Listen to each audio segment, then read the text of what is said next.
Hi,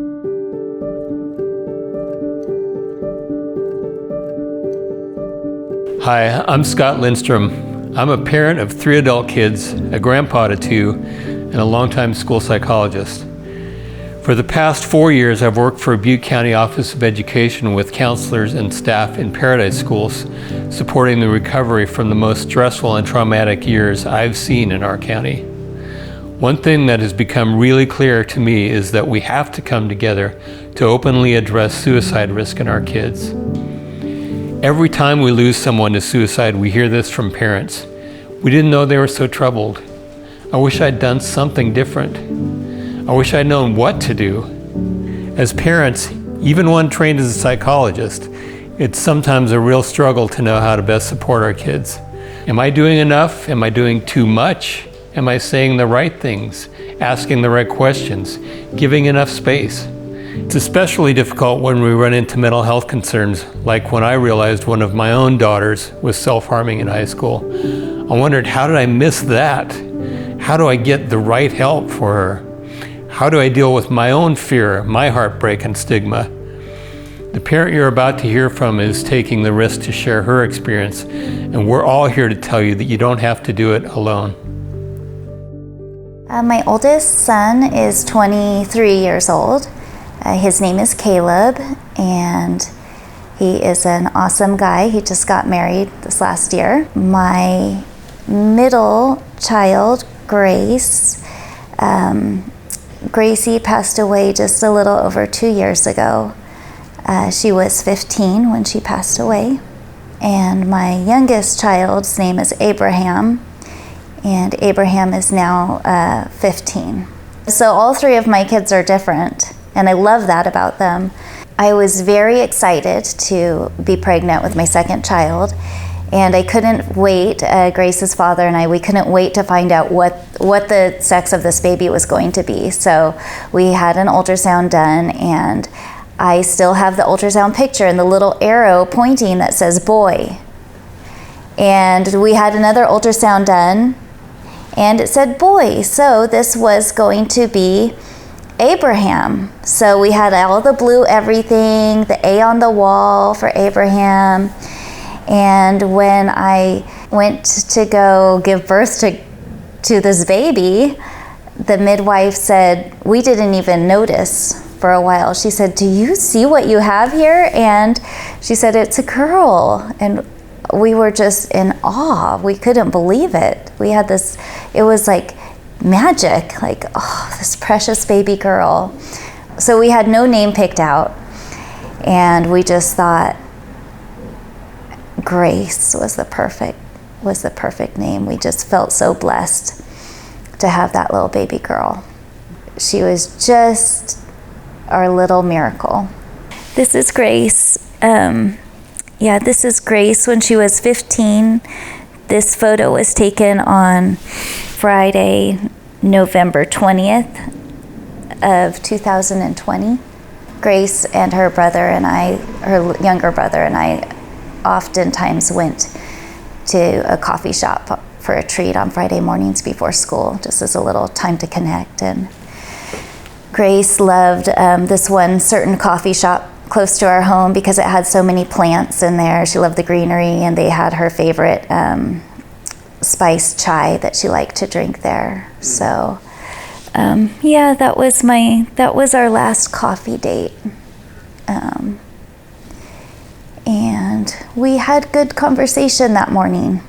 I always really loved our coffee dates because it was a good chance for Grace and I. Usually always had quite a bit of conversation, but it was a time where Grace and Abraham and I could all 3 converse together. Grace was a straight A student, and for Grace, A's weren't good enough. She wanted an A+ in all of her classes. That was her, she was really an overachiever in school, and she was struggling in her math and chemistry classes because during that time, we were doing online school due to the pandemic. And it was hard for her to learn math and chemistry online, and her her grades were sinking more to the sea level, and she was feeling at a loss for what to do about that. Well, she loved school. Grace loved school, and she loved pleasing her teachers. She was the student that would go to Chico Junior sometimes on her breaks from Chico High School to go see her old teachers. And she was the kid that would come back and say hi. And after Grace passed away, these letters started flooding in from Grace's previous teachers that I hadn't ever met, because it was like junior high and high school. I guess Grace, for her, she lived for school. The kid's father and I divorced when Abraham was, I think he was 7 or 8. So the kids had 2 rooms, one at each house. We split the time equally. So one interesting thing about Grace is that her rooms at her 2 houses were completely different. When Grace was in a positive emotional space, Grace was very chatty. She was out of her room a lot, and Grace had these eyes and this smile that would just light up a room. Grace loved the rain. She had a big love for the rain. I would give her like a little umbrella to go out, and she'd be the first one to throw away the umbrella because she wanted to feel the rain. So she's always loved the rain. I do want to share that we did have a service for Grace after she passed away, and we had it at our home on our farm. And it was such a year of drought that year. And just right in time for her service, it just started pouring down rain, like buckets. And then right when it ended, it just cleared up, and there was this beautiful rainbow. Yeah, and I always felt like she was really there. Well, she, in her younger years, she always wanted to move away somewhere where it rained a lot. She thought maybe Seattle, and she wanted to go to college. But as that actually started getting closer, she started saying more of like she didn't know, and she just didn't really know what she wanted to do. She was at the age to get her driver's permit, and when she passed away, and she really was kind of digging in her heels. She really didn't want to drive, and she didn't want to have to answer if she was going to college. She just really, there was kind of a shift. It's like she knew she had all this stuff she wanted, and then all of a sudden I felt like maybe she kind of got scared. Yeah, so I would notice with Grace that she would just kind of go in, it seemed like she just kind of went inside of herself. She would be quiet, and I would still talk with her, but it would be more like I would have to go in her room and sit on her futon and just really, or climb up on her bed with her. And I would try to talk with her, but it would be more like one-word answers. Sometimes I would try to pull her out of it by, Grace loved shopping. She loved going to thrift stores, and she loved going down the street to Walgreens to look at makeup or hair products or skin products, any of that. So I guess kind of bribe her to get out of her bed and out of the house, and usually it would work. And yeah, I feel like when she was in a hard place mentally or emotionally, she would just kind of go inside of herself. It seemed like she liked that time, that one-on-one time. So in the car, usually I would always hold her hand and make sure she knew that I loved her. One time she asked me on one of those shopping trips if I had ever felt really sad. I said, "Yes, Grace, I have been very sad." And she said, "What did you do when you felt very sad?" So I shared with her that even though it was a hard decision, I decided to make a big change in my life. And I told her the specific change that I made. I could see she was just thinking about it. So I told her, I said, Grace, even though you're 15 and you may feel like you're stuck because you're a kid, there still are changes that you can make in your life if you feel sad and if you feel like a change might help. And I gave her some specific examples about she could change schools, she could change up her schedule of her going back and forth between my house and her father's house. She could change friend groups. I just gave her some specifics. And she seemed to think about it, but I always wonder, when we were having that specific conversation, Grace and I never talked about suicide. And it never entered my mind that was something she was considering. I had no idea. But I wonder if that was supposed to be like my cue of when I was supposed to ask her or talk to her about suicide.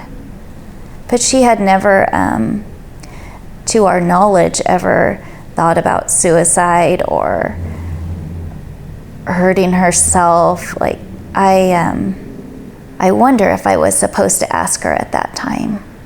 I don't know. I never thought of talking to her about suicide because I didn't know it was something that she thought about. Well, so back when we were having that one specific conversation, I did also talk to her about something that she could do is to talk to somebody that wasn't a parent or a friend, a counselor. And she had thought that might be a good idea. But by the time I found somebody that would talk with her, it was during the pandemic, so it was a little bit hard. She changed her mind and she wouldn't do it.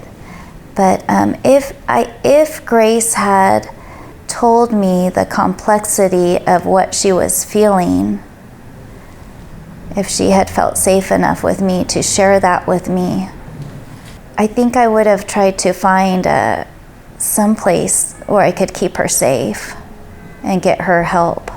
I would hope that after our times together that Grace would just feel that her load was lightened. She would tell me always, Mom, I know you love me and I know you have my back and I know you would do anything for me. So I knew that she knew those things already. But I just wanted to, when I could tell that Grace was struggling a bit, I just wanted to lighten the load for her. So I mentioned that Grace was having a little harder time in school, and it wasn't for lack of trying. She was trying so hard and feeling defeated. But also Grace had a peer group that she had grown up with ever since elementary school. And she kind of dropped all those friends and she got some new friends. And during that same time, Grace started dressing differently and wearing different jewelry. And she cut her hair. She always had long brown hair. She cut her hair, dyed her hair. And I thought it wasn't my favorite, but I just thought it was normal teenage stuff. Another big thing that I noticed is Grace's sleep patterns changed.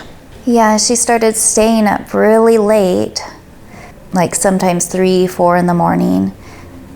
I'm a light sleeper, so I'm constantly getting up in the night to make sure the kids are okay, see if anybody has a light on under their door.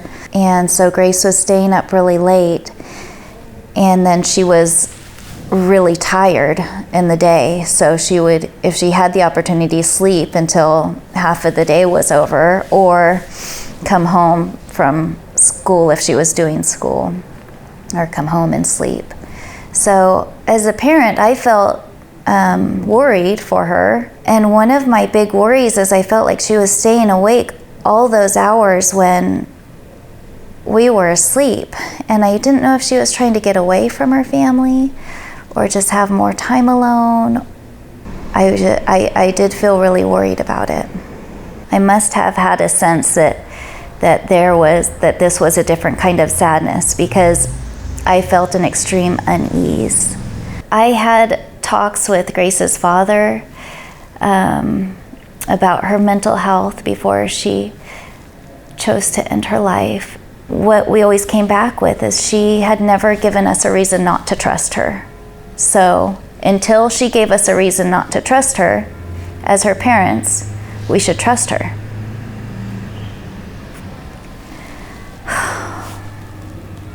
And here we are.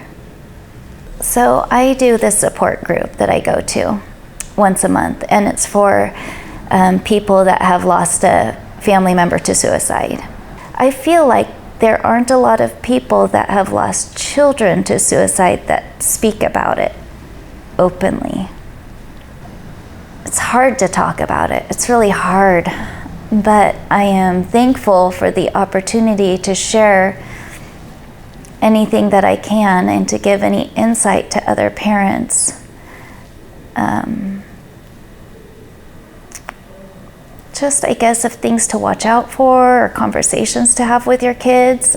Yeah, the pain is just indescribable, and I don't like thinking of anybody else walking the same road.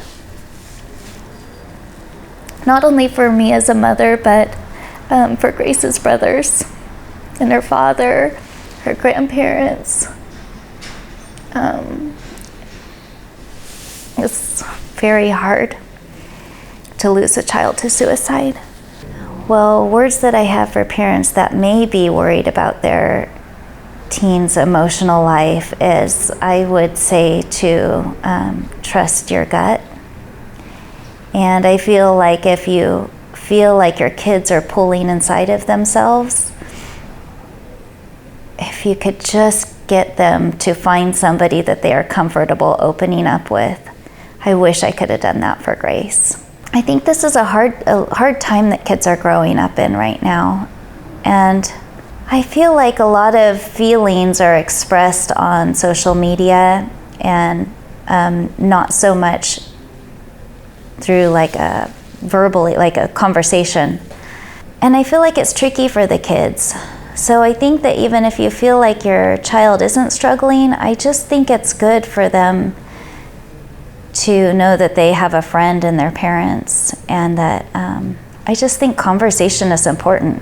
Well, Grace brought so much love to our family. Here she was, just this surprise, special miracle little girl, and she was such a joy to watch grow. Grace loved cooking, she loved dessert, she loved macaroni and cheese, she loved everything lemon. Yeah, we miss her. I've been thinking about Grace quite a bit leading up to making this video, because I've been thinking that, I talk to Grace a lot, and I do pray, and I've been wondering if this would be okay with her if I made this video. And it's been on my heart that it would be okay with Grace. Well, right now I feel like I have a little bit of a lighter load at the moment for myself, because I've known since I lost Grace that it was going to be important to talk about teen suicide. And I just feel like it's important to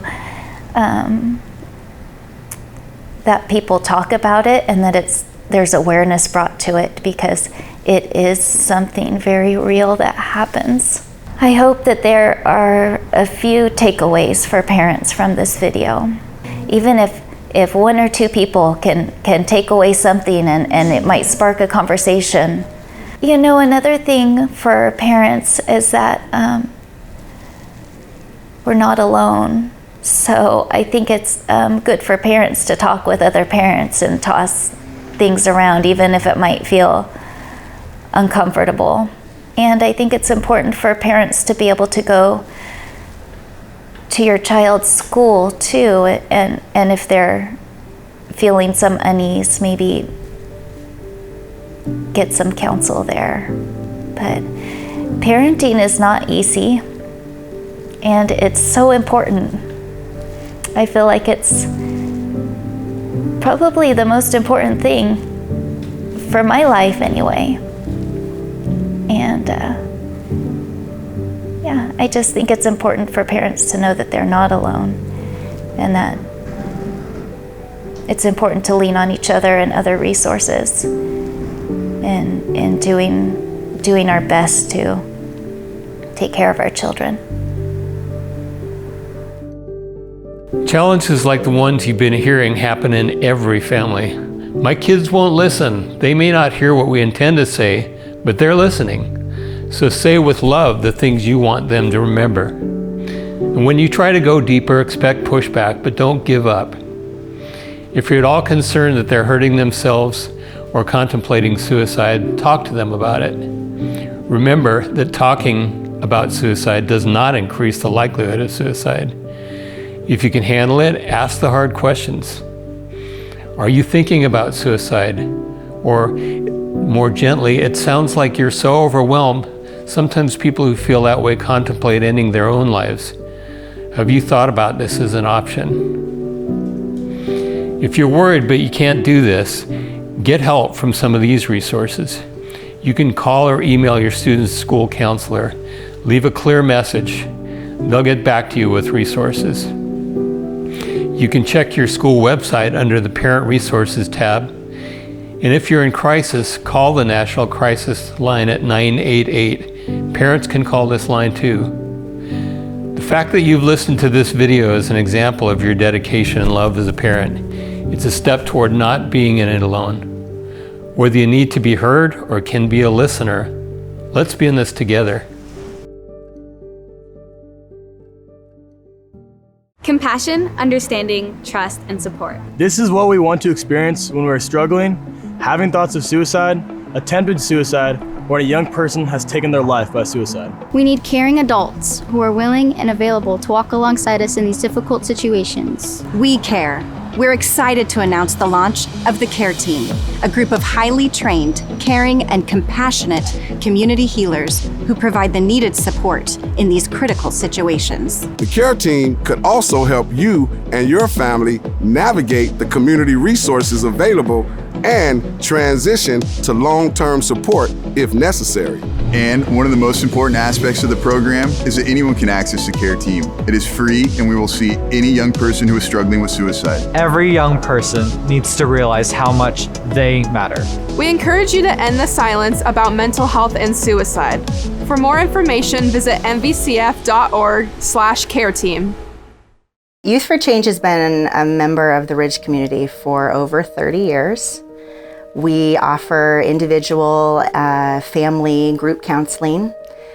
We have a partnership with Butte County Behavioral Health and Paradise Unified to provide counseling services to students and also their families. We like to work with parents and identify ways in which they can strengthen their family relationships, work on communication skills, and identify some of those triggers and resources in the community to help them. So I would encourage people to go to our website and look at the different services that we offer.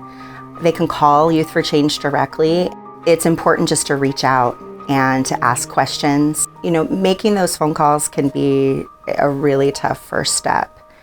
When you call Youth for Change, you're going to find that we are strength-based. We're going to work on the assets and strengths that you already have within your family. Every family has them, to build those up so that you are feeling more prepared and ready to address some of the difficulties that you're having within your family or with your child. You're going to find Youth for Change and really any services to be welcoming and ready to assist. So Strengthening Families is an internationally recognized family strengths-based program It serves the entire family unit. Families come together to learn new skills, practice those skills, and get coaching individually for their family from one of our staff to practice and implement those skills in their own home. It's a 14-week program. We offer it twice a year, so once starting in January and once starting in August.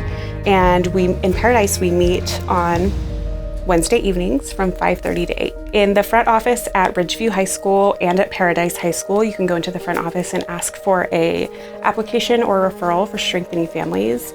You can also go to our website at www.butteyouthnow.org and under programs choose Strengthening Families.